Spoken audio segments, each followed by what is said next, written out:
of the diminishing returns video. So what I'm going to do is walk you how do you figure out to a question, which is how many workers should I hire if I'm the greeting card factory owner. So here are 2 lines completed. Well, really 3, but 0's kind of a wash. So starting with 0, if I have 0 workers, I don't have a greeting card factory. So everything else is either like an indeterminate, it doesn't matter which is that dash, or it's 0. I'm not going to produce any cards if I don't have any workers. Move up to 1 worker. Remember, one of the things that we know, and I'm going to flip back to this slide real quick, maybe. There we go. One of those things that we know is that each worker gets $5 per day.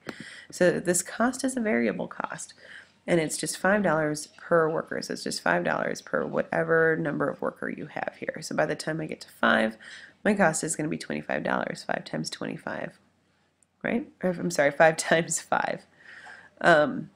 So if I have 1 worker, my cost is $5, and I have a given that I will produce 5 cards, or 4 cards if I have 1 worker. That means my marginal product is 4.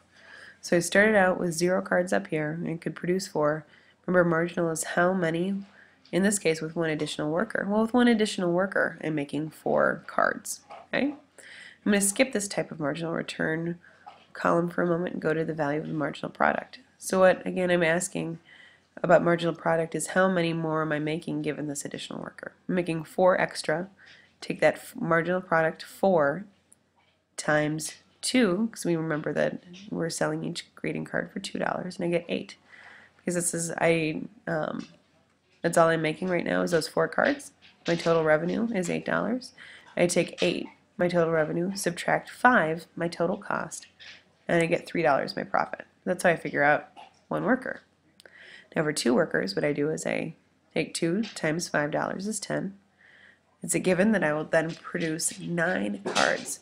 So my marginal product is 9 minus 4, or 5. My value of my marginal product is $10 because I have 5 extra cards than what I just produced. $2 a card, that's $10. My total revenue now is $18, and that I get from this number of cards produced. So in order to get that total revenue column, you just take whatever number happens to be in this column, multiply it by 2, you're going to end up with your total revenue. So I have $18, 9 times 2. I subtract my total cost, $10, and I get 8. All right? And a couple things to keep in mind. The type of marginal return is going to either increase or decrease. There is a third option, and that is if you see negative, and you might end up actually like paying money to create these marginal cards. That's going to be negative. So you have an increase, a decrease, or a negative marginal return, and that's what's going to go in this column. So you see my type of marginal return is increasing, and I found that out because here is $8. Well, it's increased from nothing to 8, and now this is increasing from 8 to 10. That's why in these 2 columns I had increase. Now, say for example it was $10 here for 1 worker and $8, I would then have had a decreasing marginal return. So I figure it out this way. All right? Let's move on. The second thing that you need to know is that the business will still likely profit when there are diminishing marginal returns. So what you want to be paying attention to when you're figuring out where should I stop, how many workers should I hire, is as soon as it starts decreasing, that's when you're going to say, this is how many workers I'm going to have. Your profit's probably going to continue to go up, but what you want is it's not going to be worth paying that extra worker at some point. That's the key that you're looking for here. So take a moment. You can pause the video, or you can, well, you're going to have to pause the video because I only have 50 seconds left of recording time. Pause the video and try to figure out, if I have 3 workers, what's this column going to look like? Give it a pause.